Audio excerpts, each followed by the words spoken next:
Ration card మీకు దక్కాలనుందా? రేవంత్ ప్రభుత్వం ఇచ్చేటువంటి రేషన్ సరుకులు మీకు కావాలనంటే గనక మీరు ఖచ్చితంగా మీరు దరఖాస్తు చేసుకోండి. ఎందుకంటే మరికొన్ని గంటలే సమయం ఉంది. ప్రభుత్వం ఇచ్చిన గడువు మరికొన్ని గంటల్లో పూర్తవబోతోంది. సో ఈ క్రమంలో ఖచ్చితంగా ఇప్పుడు ఉన్నటువంటి గణాంకాల ప్రకారం కొత్త రేషన్ కార్డులు ఇప్పటి వరకు చూసుకుంటే గనక సుమారుగా 5,61,000గా ప్రభుత్వ గణాంకాలు చెప్తున్నాయి. ఈ సంఖ్య మరింత పెరిగే అవకాశం ఉంది. ఎందుకంటే మరికొన్ని గంటల వరకు కూడా దరఖాస్తు చేసుకునే ప్రక్రియకి ప్రభుత్వం గడువు ఇచ్చింది కనుక. సో ఈ క్రమంలో మరొక విషయం పక్కన పెడితే ఆదివారం ఆగస్టు 10 ఈ తారీఖుతోటి దరఖాస్తుదారులందరూ కూడా దరఖాస్తు చేసుకోవాలి. ఎవరైతే ఆశావహులు ఉంటారో నిరుపేద కుటుంబాలు, బీపీఎల్ కుటుంబాలు ఏవైతే ఉంటాయో ఖచ్చితంగా వీళ్ళంతా కూడా దరఖాస్తు చేసుకోవాలన్నటువంటి ప్రభుత్వం ఇచ్చినటువంటి గైడ్లైన్స్తో ఈ ఆదివారం ఆగస్టు 10తో ఈ యొక్క సమయం పూర్తవబోతోంది. మరొక వైపు రేవంత్ మరి ఒక ఉన్నతాధికారులతో సమీక్ష సమావేశం, అలాగే తన కేబినెట్ సహచరులతో కూడా సమీక్షా సమావేశం నిర్వహించి ఖచ్చితంగా ఈ యొక్క గడువుని ఎవరైతే చాలామంది అప్లై చేసుకోలేని వాళ్ళు ఉంటారు కొన్ని కారణాల రీత్యా, వాళ్ళకి మరింత సమయం గడువు పెంచే అవకాశం లేకపోలేదు అనేటువంటి ఒక వార్త అయితే తెలంగాణ సెక్రటేరియట్ వర్గాల నుంచి అయితే మనకి ఖచ్చితంగా వినవస్తోంది.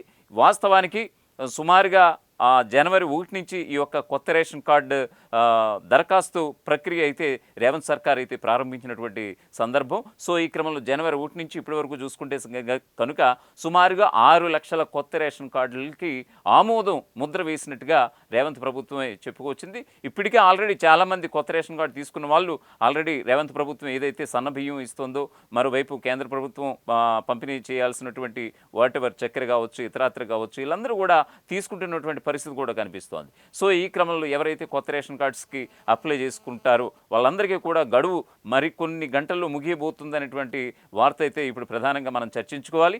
మరొక వైపు ఈ యొక్క గడువుని మరింత సమయం మరికొన్ని రోజులు పొడిగించే అవకాశం లేకపోలేదు అనేటువంటి ఒక వార్త కూడా తెలియవచ్చింది. ఇది కూడా తెలంగాణ సెక్రటేరియట్ నుంచి. సో దీనికి సంబంధించినటువంటి ఒక పూర్తి డీటెయిల్స్ అయితే మీకు వివరించే ప్రయత్నం చేస్తాను. తెల్ల రేషన్ కార్డుల పంపిణీ నేటితో పూర్తి. గడువు పెంపుదలపై కొలిక్కిరాని సర్కారు నిర్ణయం. ఇప్పటి వరకు మంజూరు పత్రాలతోనే సరుకుల పంపిణీ.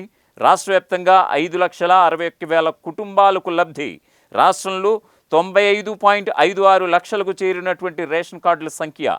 స్మార్ట్ రేషన్ కార్డుల పంపిణీ మరింత జాప్యం. రాష్ట్రంలో కొత్తగా రేషన్ కార్డుల పంపిణీ ప్రక్రియ ఆదివారంతో ముగియబోతోంది. గత కొన్ని రోజులుగా రాష్ట్ర వ్యాప్తంగా రేషన్ కార్డుల పంపిణీ జోరుగా కొనసాగుతున్నటువంటి సంగతి తెలిసిందే. ప్రజాపాలనలో భాగంగా కాంగ్రెస్ ప్రభుత్వం ఎన్నికల సమయంలో ఇచ్చినటువంటి హామీల అమలును వేగవంతం చేసింది. స్థానిక ఎన్నికలకు సమయం సమీపిస్తున్నటువంటి తరుణంలో పథకాలను సమర్థవంతంగా అమలు చేసేందుకు అడుగులు వేస్తోంది. నేటితో అంటే ఆగస్టు 10వ తారీఖుతో లబ్ధిదారులకు తెల్ల రేషన్ కార్డులను పంపిణీ పూర్తి కాబోతోంది. గడువును పొడిగించే అంశంపై సోమవారం నాడు అధికారికంగా నిర్ణయం తీసుకునే అవకాశాలు లేకపోలేదు. ప్రస్తుతం మంజూరు పత్రాలు మాత్రమే పంపిణీ చేస్తుండగా స్మార్ట్ రేషన్ కార్డుల డిజైన్ అంశంపై కూడా హైకోర్టులో వివాదం ఉన్నటువంటి నేపథ్యాన అప్పటి వరకు మంజూరు పత్రాల ఆధారంగానే సరుకుల లభ్యత ఉంటుందని అధికారులు స్పష్టీకరించారు.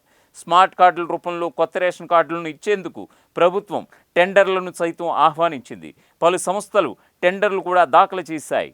అయితే ప్రభుత్వం నిర్దేశించినటువంటి నిబంధనలపై ఒక ఏజెన్సీ హైకోర్టును ఆశ్రయించడంతో స్మార్ట్ కార్డుల ముద్రణ విషయంలో మరింత జాప్యం జరిగే అవకాశం ఉంది. కొత్త కార్డులతో పాటు ఇప్పటికే ఉన్నటువంటి కార్డుల స్థానంలో క్యూఆర్ కోడ్తో ఉన్నటువంటి స్మార్ట్ రేషన్ కార్డులను కూడా అందించే దిశగా పౌర సరఫరాల శాఖ కసరత్తు చేస్తోంది. కొత్త రేషన్ కార్డుల కోసం చాలా కాలంగా ప్రభుత్వం కసరత్తు చేస్తోంది. మీ సేవా కేంద్రాలు, ప్రజా పాలనా కార్యక్రమం, గ్రామ సభలు, ఇతర మాధ్యమాల ద్వారా ప్రజల నుంచి దరఖాస్తులు స్వీకరించింది. వాటిని జిల్లా స్థాయిలో సమీక్షించి అర్హులైన లబ్ధిదారుల జాబితా సిద్ధం చేసింది. అనంతరం గ్రామ సభల ద్వారా అర్హుల గురించి తెలిపి తర్వాత కూడా అభ్యంతరాలు స్వీకరించి తర్వాత ఫైనల్ జాబితాను ప్రకటించింది. కొత్త కార్డులకు సంబంధించినటువంటి డిజైన్లు ఇంకా ఖరారు కాకపోవడం, టెండర్ల అంశం కోర్టులో ఉండడంతో పౌర సరఫరాల శాఖ అధికారులు కార్డులకు బదులుగా మంజూరు పత్రాలను పంపిణీ చేస్తున్నారు. ఒకవైపు ముఖ్యమంత్రి రేవంత్ రెడ్డి, మరొక వైపు పౌర సరఫరాల శాఖ మంత్రిగా ఉన్నటువంటి ఉత్తమ్ కుమార్ రెడ్డి ఫోటోలతో మంజూరు పత్రాలు జారీ చేస్తూ వస్తోంది ప్రభుత్వం. ఇందులో రేషన్ కార్డు లబ్ధిదారుల పేర్లు, కార్డు నెంబరు తదితర వివరాలు సైతం ఉన్నాయి. కొత్త కార్డులు వచ్చే వరకు ఈ మంజూరు పత్రాల ఆధారంగానే లబ్ధిదారులకు రేషన్ అందజేస్తామని అధికారులు వెల్లడించారు. అలాగే సంక్షేమ పథకాలకు కూడా వీటిని పరిగణలోకి తీసుకుంటామని కూడా బల్లగుద్ది మరీ చెప్పారు. సుమారుగా రాష్ట్ర ప్రభుత్వం ఈ ఏడాది జనవరి 1న రేషన్ కార్డుల ప్రక్రియను ప్రారంభించే నాటికి 89,95,282 కార్డులపై 2,81,47,565 మంది లబ్ధిదారులున్నారు. తాజాగా ప్రభుత్వం ఆమోదించినటువంటి 5.61 లక్షల కొత్త కార్డులు, పాత కార్డుల్లో అదనపు సభ్యుల చేరికలతో రాష్ట్రంలో మొత్తం కార్డుల సంఖ్య 95.56 లక్షలకు చేరుకుంది. లబ్ధిదారుల సంఖ్య 3.09 కోట్లకు చేరుకుంది. కొత్త రేషన్ కార్డులు పొందినటువంటి లబ్ధిదారులకు సెప్టెంబర్ నుంచి రేషన్ విడుదలవుతుందని అధికారులు వెల్లడించారు. కార్డుల జారీ అయ్యే వరకు మంజూరు పత్రాలను, సంక్షేమ పథకాలను పరిగణలోకి తీసుకుంటారు. గతంలో రేషన్ కార్డులు, సంక్షేమ పథకాల కోసం టీఎస్, పీడీఎస్ పోర్టల్లో తమ కార్డు వివరాలను ప్రింట్ చేయించి లామినేట్ చేసి ఉపయోగించేవారు. ఇప్పుడు ఈ మంజూరు పత్రాల ఆధారంగానే ఆరోగ్యశ్రీ, మహాలక్ష్మి పథకంలో భాగంగా అమలు చేస్తున్నటువంటి గృహజ్యోతి పథకం ఏమిటంటే 200 యూనిట్ల ఉచిత విద్యుత్ అన్నమాట. సో మరొక వైపు 500 రూపాయలకే గ్యాస్ సిలిండర్, ఫీజు రియంబర్స్మెంట్, ఉపకార వేతనాలు తదితర పథకాల ద్వారా లబ్ధి పొందవచ్చునని కూడా అధికారులు వెల్లడించారు. జనవరి 26 నుంచి కొత్త రేషన్ కార్డులు జారీ, పాత కార్డుల్లో కొత్త సభ్యులను చేర్చే ప్రక్రియ కూడా చేపట్టింది ప్రభుత్వం. ఇందులో భాగంగా 7.95 లక్షల కొత్త కార్డులు జారీ అయ్యాయి. 11.37 లక్షల మందిని పాత కార్డుల్లో చేర్చడం కూడా జరిగింది. జూలై 28 నాటికి తెలంగాణలో 97.9 లక్షల యాక్టివ్ రేషన్ కార్డులు ఉన్నాయి. వీటి ద్వారా 3.15 కోట్ల మంది లబ్ధిదారులు లబ్ధి పొందుతున్నటువంటి పరిస్థితి. మొత్తంగా కేవలం 6 నెలల్లోనే 33.97 లక్షలాది మంది కొత్త లబ్ధిదారులు ఈ పథకం కింద చేరడం జరిగింది. త్వరలో గృహజ్యోతి పథకానికి నమోదు. రాష్ట్ర ప్రభుత్వం ప్రస్తుతం కొత్తగా తెల్ల రేషన్ కార్డులను పంపిణీ చేస్తున్నటువంటి నేపథ్యంలో గృహజ్యోతి పథకానికి కూడా దరఖాస్తు చేసుకునేందుకు లబ్ధిదారులు ఎదురుచూస్తున్నారు. త్వరలోనే ఎంపీడీఓ, పురపాలక కార్యాలయాల్లో నమోదు ప్రక్రియను ప్రారంభించవచ్చునని కూడా అధికారులు భావిస్తున్నారు.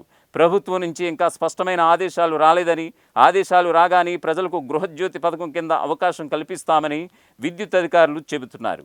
గృహజ్యోతి పథకం కింద 200 యూనిట్ల వరకు ఉచిత విద్యుత్ పొందడానికి దరఖాస్తు చేసుకోవడానికి దరఖాస్తు ఫారాన్ని అధికారిక ప్రభుత్వ పోర్టల్ నుండి డౌన్లోడ్ చేసుకోవచ్చు.